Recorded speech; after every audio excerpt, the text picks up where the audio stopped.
এটা আসো, রাজাকে ফিরে নিয়ে যাও।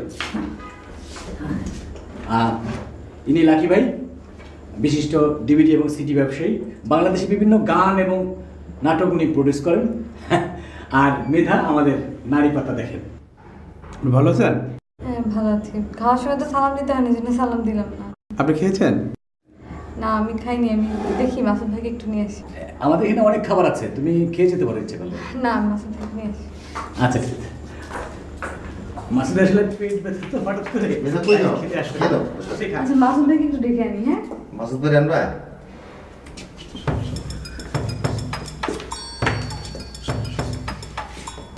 মাসুদ ভাই বেচারার খুব শখ ছিল বুঝছো, যে শারমিন লাগিয়ে আসবে, কিন্তু তার জায়গায় আসছে লাকি ভাই। শোনো, নিজের পকেট থেকে না 1000 টাকা দিচ্ছে, তোমার তো শাহিন বেডরুমে আটকে রাখছিল এই জন্য, যে শারমিন লাগিয়ে আসবে, তার সাথে একসাথে বসে খাবে, সেখানে আসছে লাকি ভাই। Very disappointing. ও আচ্ছা, ঘটনা তাহলে এইটা। তুমি কিন্তু এটা আবার মাসুদ ভাইয়ের বলো না বুঝছো, আর আমি যে বলছি দেখ প্লিজ। হ্যাঁ না বলবো না, ঠিক আছে। ঠিক আছে। মাসুদ ভাই আসেন, খেয়ে নিই, খাবার তো আছে, আমিও খাইনি।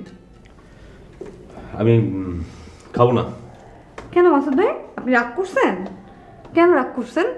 লাকি আপার বদলে লাকি ভাই আসছে এই জন্য? মেধাত, তুমি যা তো, এইসব ইয়ার কি ফায়দামি আমার একদম ভালো লাগে না। মাসুদ ভাই আপনি আমার সাথে রাগ করতেছেন কেন? রাগ করার কথা তো আমার, তাই না?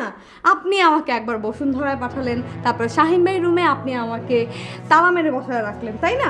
আপনার সাথে যে আমি এখন পর্যন্ত কথা বলতেছি, এটা কি আপনার কাছে খুব বেশি মনে হচ্ছে না? আসলে মেধা, ব্যাপারটা একদম একদম ঠিক না ব্যাপারটা। মাসুদ ভাই শোনেন, আপনি লোকটা বোকা।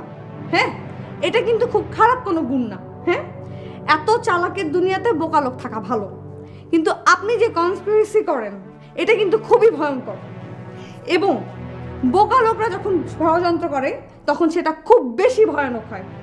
মাসুদ ভাই শোনেন, আমি আমার লাইফে আর কখনো আপনার সাথে আর কোনোদিন কথা বলবো না, এন্ড দ্যাট ইজ ফাইনাল। ব্যাপারটা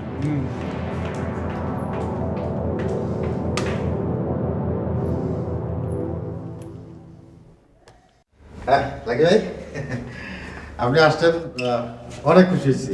অনেক ধন্যবাদ ভাই। আপনি খেলাই পাবে।